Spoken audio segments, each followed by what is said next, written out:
And welcome everybody to another Mark Bishop show. Interesting one today. I've gone a little different. Rob Booker. Who is he? Well, he's a trading veteran of over 20 years, a published author, a podcast host, and the head trader and publisher at Daily Profit Publishing. Now, this fellow he's becoming more famous by the week, and there's a lot of guys out there doing this type of thing, but not quite the way Rob does it. He likes to refer to himself as a part-time trader, full-time troublemaker. And I don't know about you, but when it comes to getting some honest answers in a very competitive space, I tend to seek out the best in what they do. So I got a hold of this fella. Welcome, Rob. Thanks, Mark. It's great to be here. I appreciate having you. You originally born in Miami, raised in Mission Viejo in California, right? Yeah, that's correct. Now, an interesting start for you. You attended BYU Law School, University of California. What type of law were you after at that stage? Okay, so I did my undergrad at BYU, Brigham Young University in Utah, and then I went back to California, at the University of California, to do my law degree. So I mostly studied the San Francisco Giants and the Oakland Athletics baseball games because there's no attendance in law school, so I would just, for the last 2 years of law school, I went to baseball games and would bring lunch to hedge fund managers who hadn't asked for it in San Francisco, trying to get my foot in the door in the world of finance and the stock market. Well, there you go. I've heard of different stories, but not that one.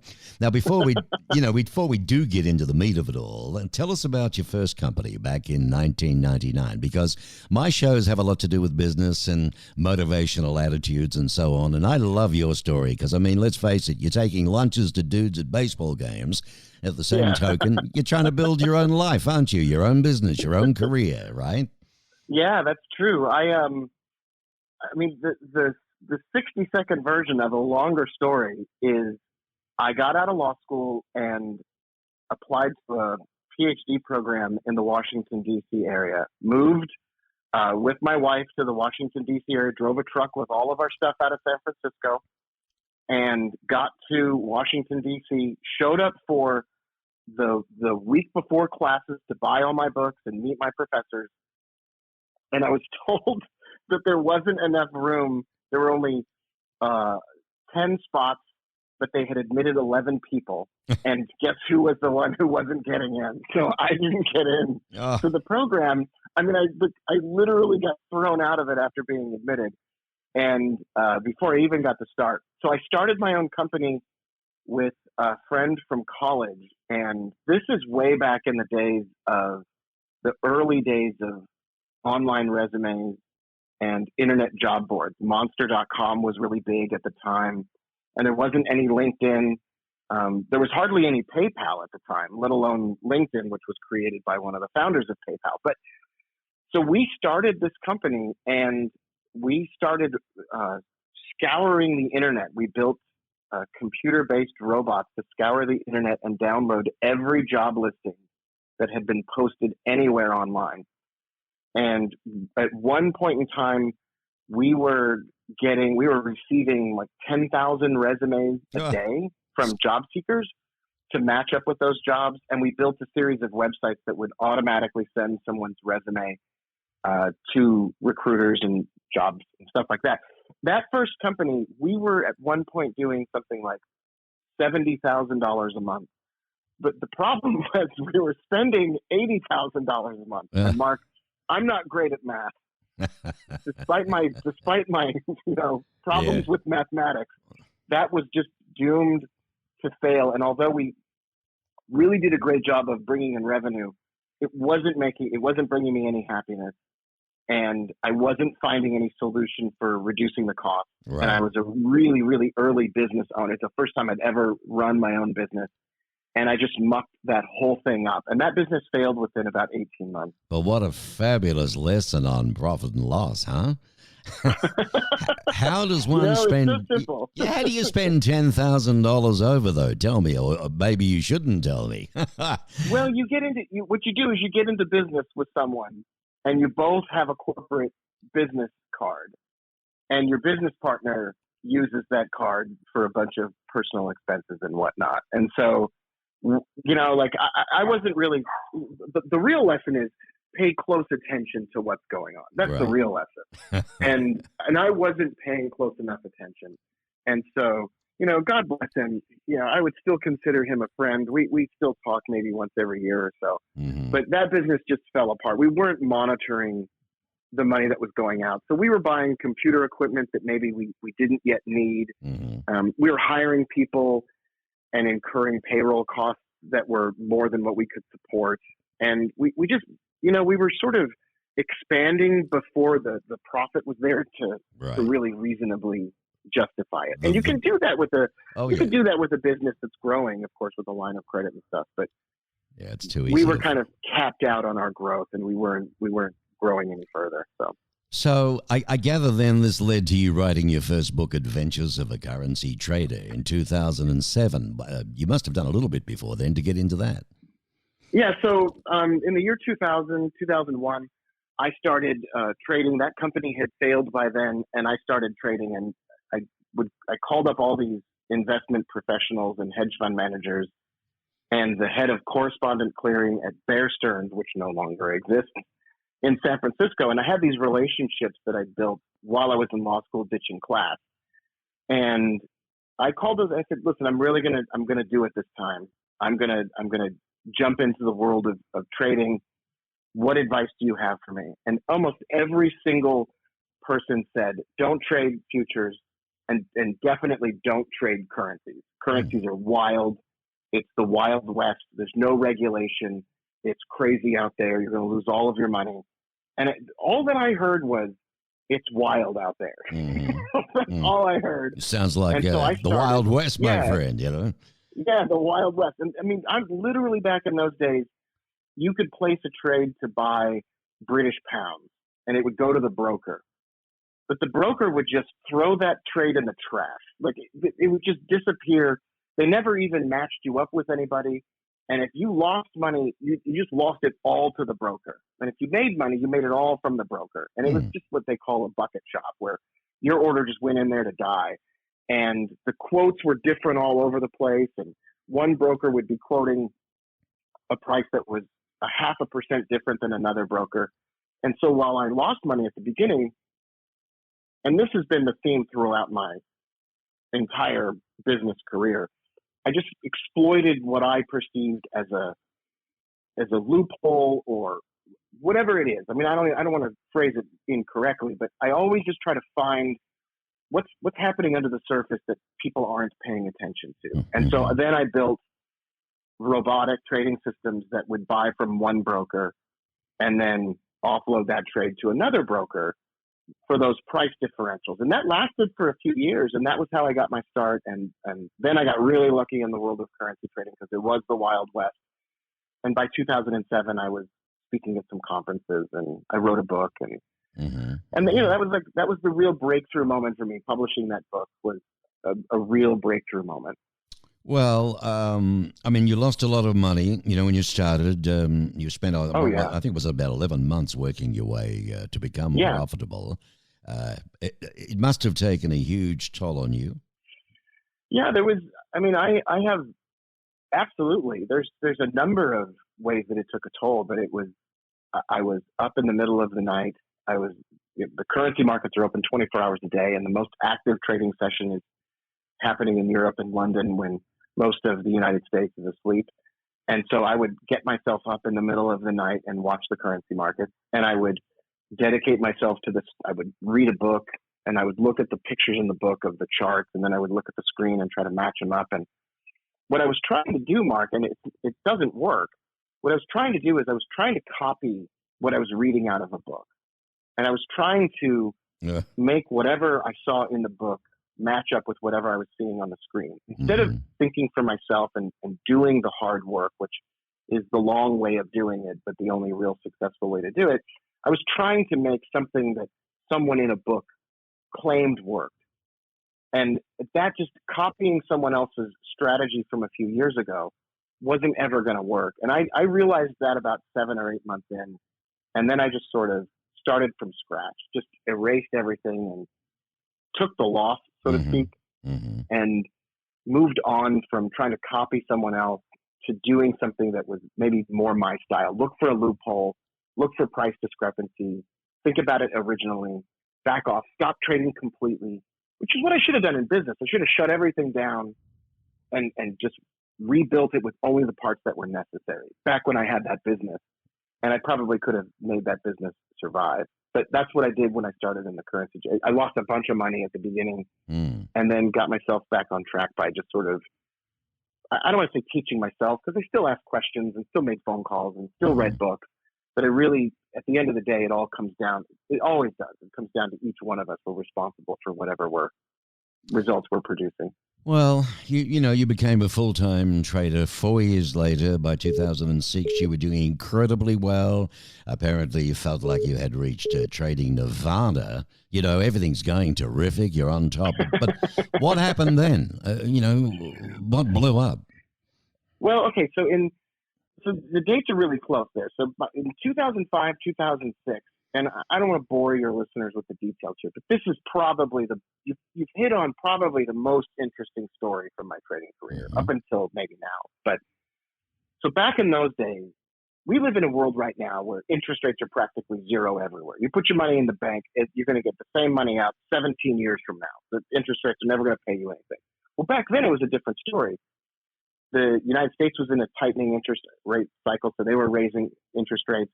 Interest rates in New Zealand, Australia, the UK were all over 5, 6, 7%, and in some parts of the world, much higher than that. But interest rates in Japan were zero, and they were struggling to get their economy up and running, even back then at the time. And I realized, together with my friend Maxwell, and this is the story that sort of built my trading career. We realized that you could just, instead of trying to figure out which way the market was going to go, we could just buy high interest producing currencies. But we could buy them by borrowing low interest currency. So we would borrow Japanese yen at 0%. It was 0%. Basically, it's a little bit over zero. But the interest, there was practically no interest rate. And then we could put that money into the British pound, the New Zealand dollar, the Australian dollar, and they would earn 7% annually. But at the time, the currency market, you could leverage 500 times. So we would, for every dollar we put into the British pound, we were controlling a British pound trade of $500. For every $10,000 we were putting in, we were controlling a significant amount. And by the time interest rates started to turn and the financial markets erupted into flames, we were moving back and forth $500,000, $700,000 a month back and forth between these accounts to just keep everything running, because we would be borrowing Japanese yen, putting into the British pound, and then at some point in time we'd have to pay back that loan in Japanese yen, and we'd have to move the money back, and then we'd have to quickly borrow it again, and we were just moving money back and forth, which is not trading. It's basically what people do with credit cards, right? They move their money around credit cards and get a bunch of rewards and miles and all that kind of stuff. Right. We were essentially doing something along those lines, but we were doing it in the currency market, and it was great fun, and we made a bunch of money. But the final nail in the coffin went in. I wrote the book in 2007. By 2008, the markets really started to erupt into flames, and that trade just went out. That trade just flew out there. We lost, I think, in a single month, we lost $500,000. Talk about and that was money. fine. I mean, that was fine. We knew that was coming. Like, we knew that was the cost of doing business.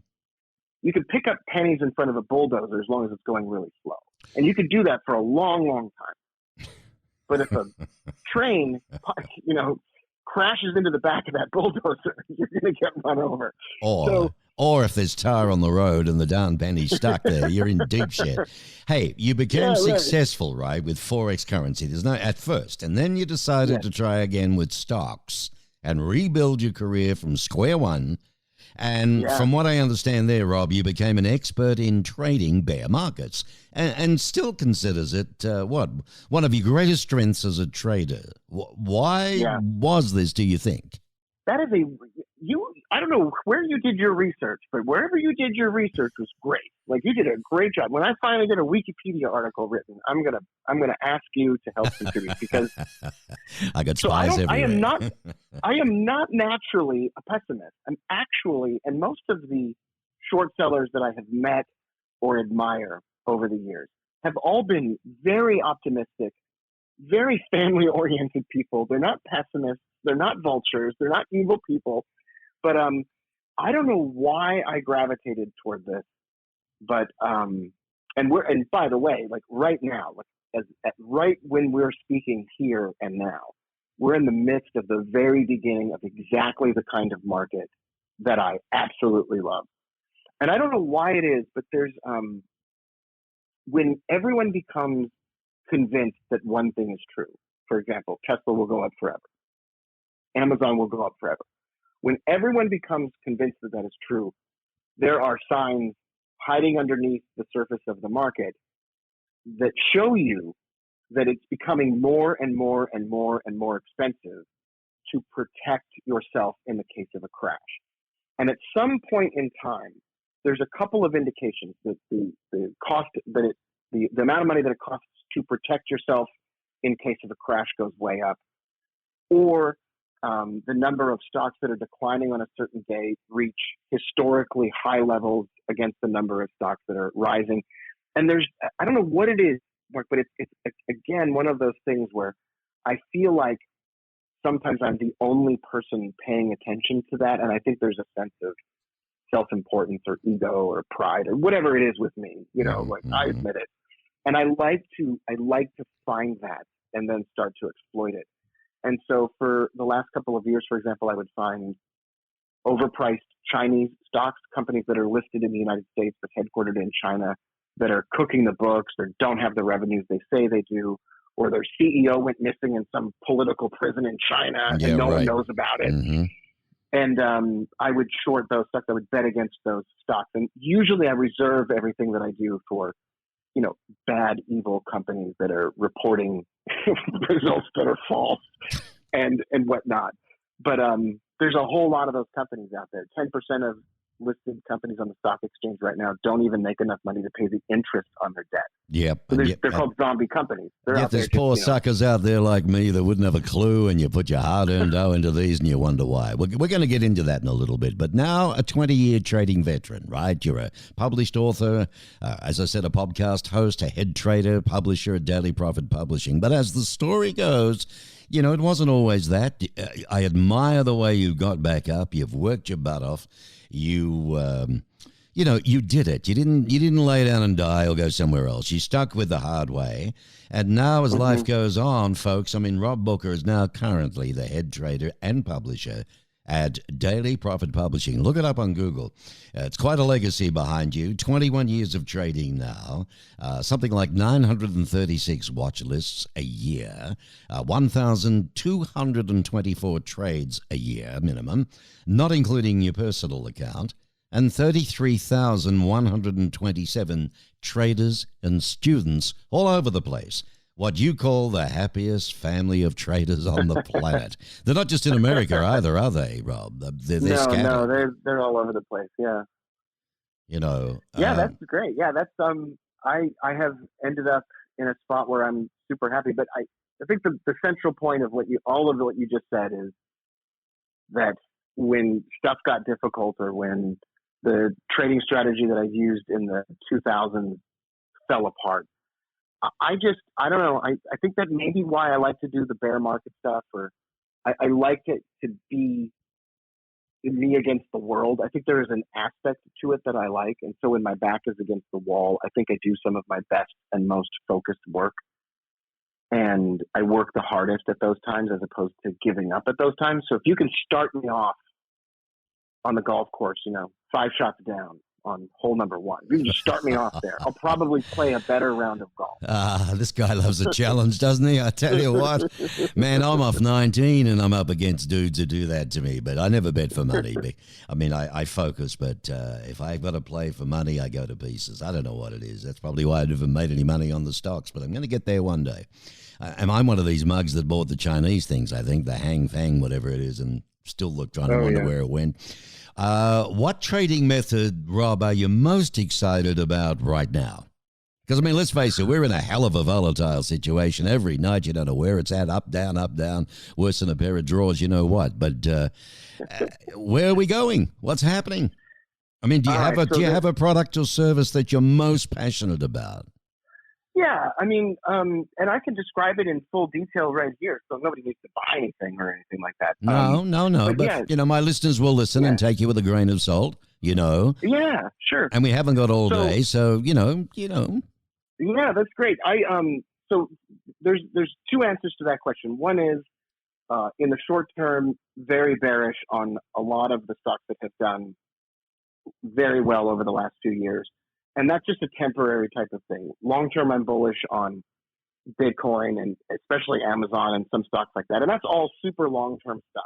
The stuff that I do every single day that I'm most excited about goes all the way back to the early part of my trading career when I was up early and I was exploiting something that most people didn't know about. So, Mark, in the United States, the stock market opens at 9:30 a.m.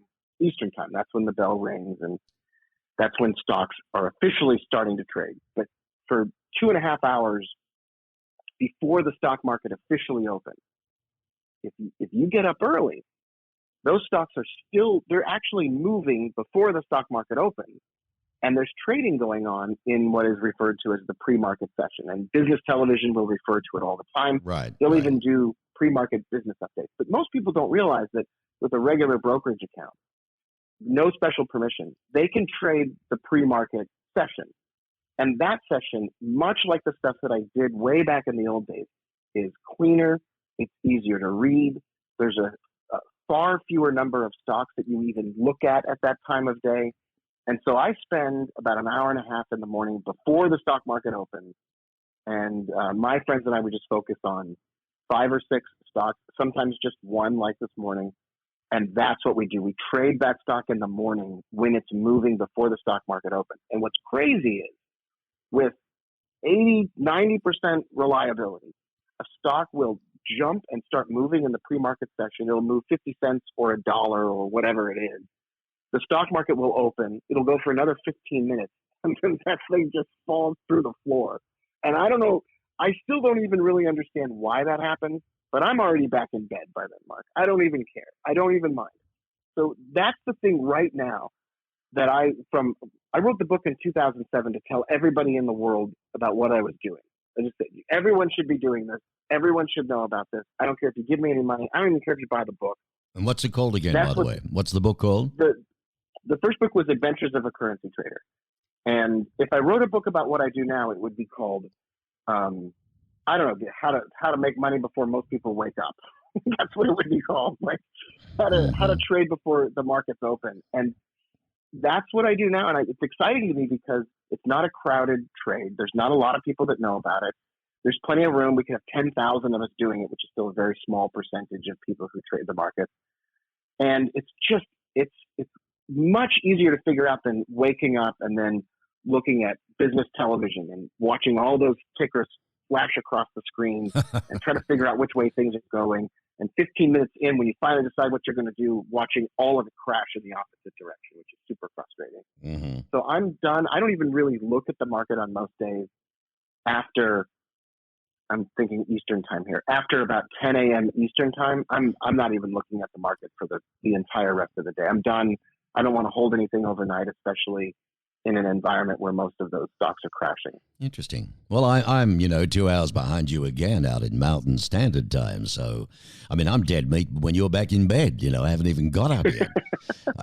I have to get up at the crack of dawn to be able to do any good with that thing. It's got to be some better way than this. But I think what you do now, listeners, this is amazing. I mean, you can get up, watch this guy. You can do it live if you want with him. With all these pupils, I mean, I could even do this thing. I mean, because I am not a trader. I have an Ameritrade account that I put some money in 2 years ago, hoping to God it would be worth a fortune. And I've just watched it go down, down, down, down to where, and then it says you can't take all your money. I mean, I don't understand all that jazz, but never mind. I'm going to follow you and try and do something for the hell of it, because I've missed out on all the Bitcoins. I've missed out on Ethereum. I've missed out on the fella that sends rockets to the moon and so on. So, there's got to be another way. The good Lord's looking after me. There has to be. But I would like to play a little bit. And I think I'm one of a lot of people out there, Rob, that would just love to have their toe in the water so that they could say, Yeah. at the barbie or at the barbecue or at the dinner, oh, yeah, Yeah. Jimmy, I got this and I got that. You know what I mean? Just to be Yeah. part of it, to feel like you belong. Yeah. It's like, I always do the grocery store test. Like if I'm thinking of doing a new service or whatever it is. So I'll be trading a strategy for a while. And what I'll do is someone will ask me, like at the grocery store, I'll be getting my groceries at the checkout counter and we'll be talking about whatever. And someone will say, what do you do for work? And more than ever before, I'll say, I trade stocks before the stock market's open. And then I'm done by 8:30 in Texas here. I'm done by 8:30 in the morning and then I go about the rest of my day. Without fail, people go, wait a minute, like stop for just a second. Let me give you my phone number. Like, tell me what you're doing. Yeah. And so it's just a fascinating way to do it and give you the rest of the day because I think there's a misconception that you have to be. Well, this is it. This is it, Rob. People get the picture, that they got to spend all day at the darn computer going 4 eyes trading. You know what I mean? And then you wouldn't have a clue what you're doing anyway. Unbelievable stuff. Right. I mean, you can get dumber by looking at it more, right? You can get worse at it the more you do it. Well, so the way you talk about it, you could get up, do your thing, feel good, and go to your day job if you've got one, or get on with working from home. Yeah, Yeah. We have about 500 people that do this with me in the mornings right now. And I would say half of those people, they're out the door and onto their – this is the first time they've ever been able to watch the markets and trade the markets and have a job, which I think is brilliant because it's great to have two sources of income. Like, it's great. That's fantastic. It's the first time a lot of those people have really thought, oh, man, I can do this. You have to get up a little bit earlier, but what good thing in life comes at no sacrifice, Well, that's it. Anything worthwhile you've got to work for. But what's got me going lately is I fell into this show called Billions. Right? Oh, I love that show. Oh, I love it. I'm only up to series 4, but by gee. Okay. My wife doesn't dig it, but I do. Not because I understand the trades and shorts and their terminology, but it's the writing behind it. I mean, the greatest writers in the world are in America. There's no doubt about it when it comes to sitcoms, But how real is that, Rob, in reality to your world? It's ultra realistic. In fact, I don't know if we could get him, but I'll see if I can get in touch with him. Turney Duff is a friend of mine. He wrote a book around the same time The Wolf of Wall Street was published. Oh, yeah. And Turney he was a less despicable person than Jordan Belfort, but he was trading the markets around the same time. Mm-hmm. And Turney Duff was a hedge fund manager, ran a bunch of money, and saw the markets on the ground level. He's a consultant to that show, and he's a friend of mine. Ah. And there's all these pictures of him walking around with Damian Lewis, Bobby Axelrod. Like there's all these really, really great photos. And that show strives. Aaron Sorkin is a consultant on that show who writes for the Wall Street Journal, the New York Times, or Business, whatever it is. Mm-hmm. But they have in some cases, those are real trades. It's kind of like John Le Carre or whatever, writing spy novels and interviewing actual spies as he did it. Billions is, for the type of show that it is, it's super accurate. And so they go to great lengths to have consultants from the industry talk to them about those trades. And if they do anything at all that's inaccurate, it's just that they speed up the timeline where those trades are occurring so they can fit it into a whole season or a storyline or whatever. But I love that show too. I didn't think I was going to like the new season.